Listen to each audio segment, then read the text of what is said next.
selon toutes les règles démocratiques, dans un pays pourtant déchiré par une guerre civile depuis 10 ans. Devant ces faits irréfutables, c'est toute la démonstration du procureur qui s'écroule.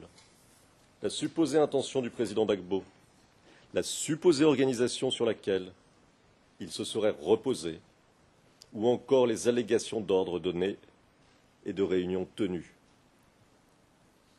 L'intention est l'une des clés de voûte d'un procès pénal, sans laquelle la responsabilité d'un individu ne saurait être engagée. L'intention supposée du président Gbagbo de rester au pouvoir ne tient très difficilement que dans le cadre de la réalité dessinée par l'accusation. Si ce cadre se défait, si les piliers du raisonnement tombent, alors cette prétendue intention tombe de fait. Pourquoi un tel homme, qui a lutté toute sa vie pour la démocratie, et c'est à lui que la Côte d'Ivoire doit le multipartisme, changerait-il soudainement d'attitude? Notez la cohérence de son comportement pendant les 10 ans de sa présidence, sa volonté permanente de dialogue. Voilà un homme qui n'a cessé de vouloir la réunification pacifique du pays, qui, pour parvenir à la paix, a nommé dans ses gouvernements des ministres rebelles, jusqu'à Guillaume Soro, le chef de la rébellion, nommé Premier ministre, a donné aux rebelles une place au sein des forces armées, leur a garanti une présence politique, les a traités comme des interlocuteurs privilégiés, a préparé, malgré les conseils d'observateurs avisés, des élections, est parvenu à les organiser malgré un contexte très difficile, a fait campagne et était donné vainqueur par les sondages. Et cet homme-là préparerait un soi-disant plan pour rester au pouvoir quelques mois avant les élections. Il existait des raisons légitimes de ne pas tenir cette élection et donc de rester au pouvoir plus longtemps. En premier lieu, la situation sécuritaire. Vous conviendrez, dans ces conditions, que c'est un plan bien compliqué que le président Gbagbo aurait mis en œuvre, alors qu'une solution bien plus simple s'offrait à lui. Pour tenter de prouver que le président Gbagbo aurait voulu se maintenir au pouvoir à tout prix, l'accusation s'appuie sur un slogan de campagne qui, d'après elle, révélerait cette intention cachée. On gagne ou on gagne.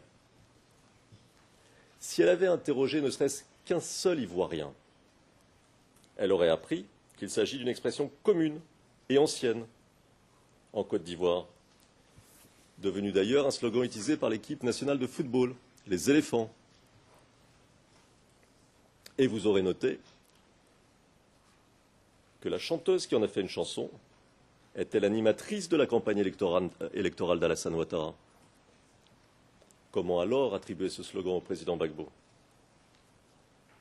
Le procureur prétend ensuite qu'un discours prononcé à Divo le 27 août 2010 aurait été annonciateur, sous-entendu de violences à venir.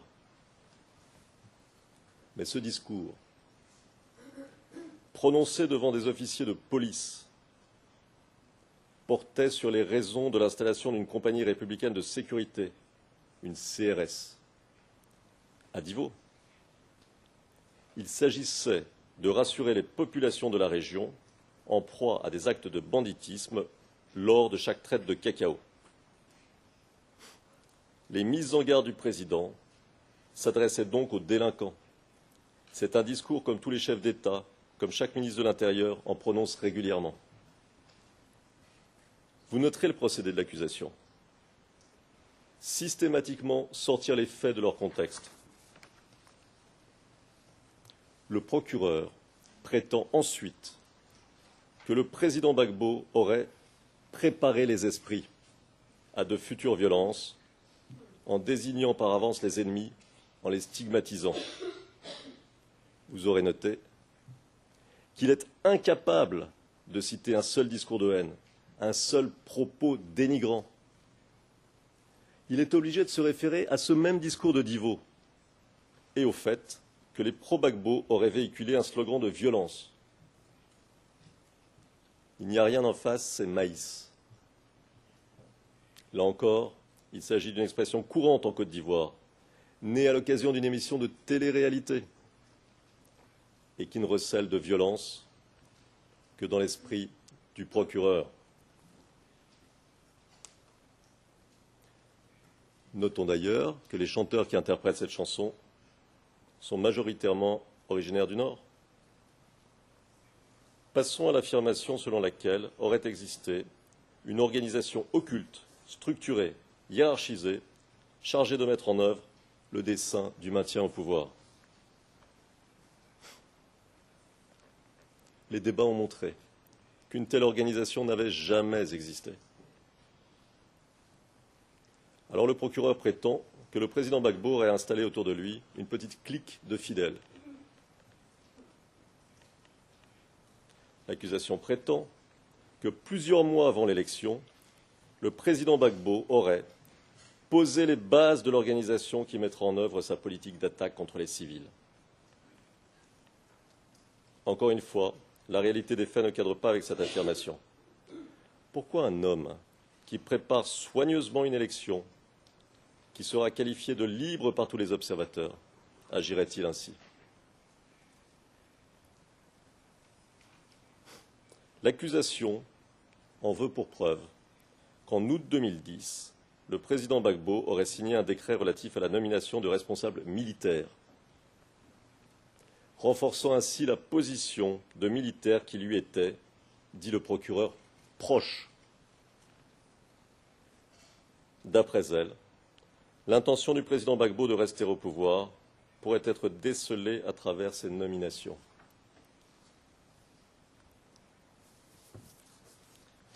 L'accusation sous-entend que ces responsables auraient fait partie d'une clique dévouée au président Gbagbo, faisant passer leurs intérêts politiques ou ethniques avant l'intérêt national.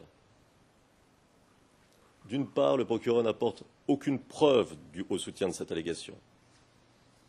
D'autre part, à l'examen, elle se révèle fausse. Des généraux ont bien été promus à un rang supérieur à cette époque, mais leurs fonctions n'ont pas changé. Ils ont tous conservé le poste qu'ils occupaient depuis des années. Par conséquent, la hiérarchie militaire n'a pas été modifiée le moins du monde. Enfin et surtout, les généraux promus étaient de toutes origines. Il convient de noter aussi que Guillaume Soro, à l'époque, était Premier ministre et que toutes les nominations de responsables civils ou militaires faisaient l'objet d'un accord au moins tacite. Enfin, la plupart de ces officiers de haut rang ont été promus ensuite par Alassane Ouattara dès son arrivée au pouvoir. N'est-ce pas là le meilleur démenti apporté au procureur? Alassane Ouattara aurait-il promu des pro-Gbagbo? La réalité, c'est qu'il y avait d'un côté les forces de maintien de l'ordre d'un État démocratique, de l'autre, des rebelles venus par colonnes du Nord, pour beaucoup burkinabés, maliens, nigériens, membres de milices qui avaient terrorisé pendant 8 ans les populations du nord du pays. L'accusation voit la preuve de l'existence d'une telle clique dans le fait que Simone Gbagbo, la femme du président, aurait tenu un rôle politique. Mais ce n'est pas une révélation.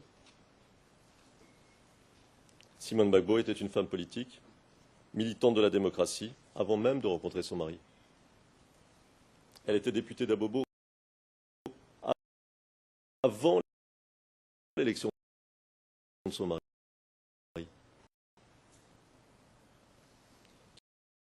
Qu'elle a eu des rapports avec d'autres députés et avec des membres du gouvernement qui étaient membres de son parti, Quoi de plus naturel?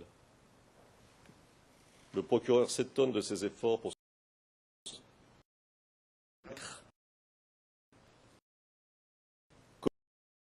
commis par les forces pro-Ouattara, faute de produire un quelconque élément de preuve vérifiable et vérifié sur ce prétendu bombardement ininterrompu, l'allégation de l'accusation tombe d'elle-même. En quoi le président Gbagbo pourrait-il être tenu pour responsable des attaques des FRCI contre les habitants? Un mot maintenant sur l'absence de lien entre le président Gbagbo et les crimes allégués.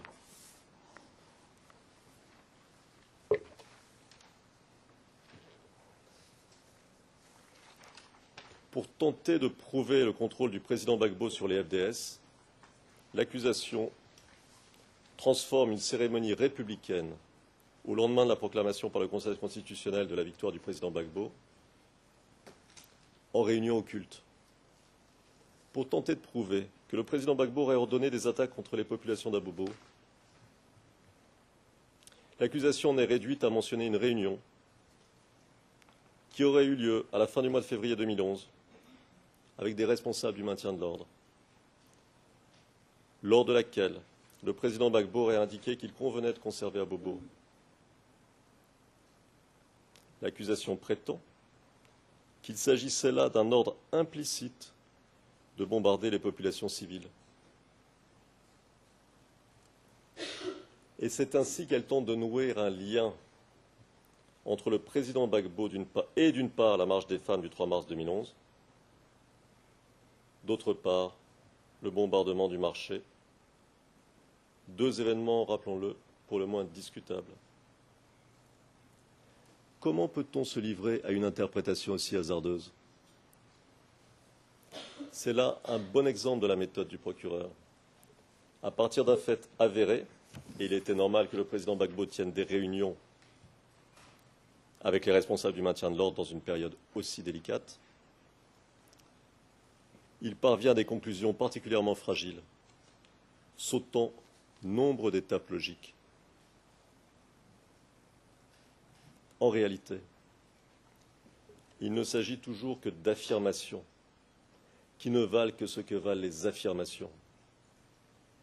Y a-t-il eu ici un ordre d'attaquer la population? Non. Une offensive a-t-elle été organisée? Non. Rappelons qu'il s'agit ici de réinstaurer la légalité républicaine et de préserver les populations soumises aux pires exactions par les bandes pro-Soro et le commando invisible.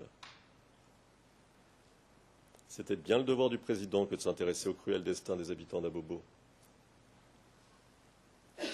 Madame le Président, je crois que je vais m'arrêter là pour l'instant et je reprendrai tout à l'heure. Je vous remercie. Nous allons suspendre l'audience pour 30 minutes et nous reprendrons l'audience à 17h30.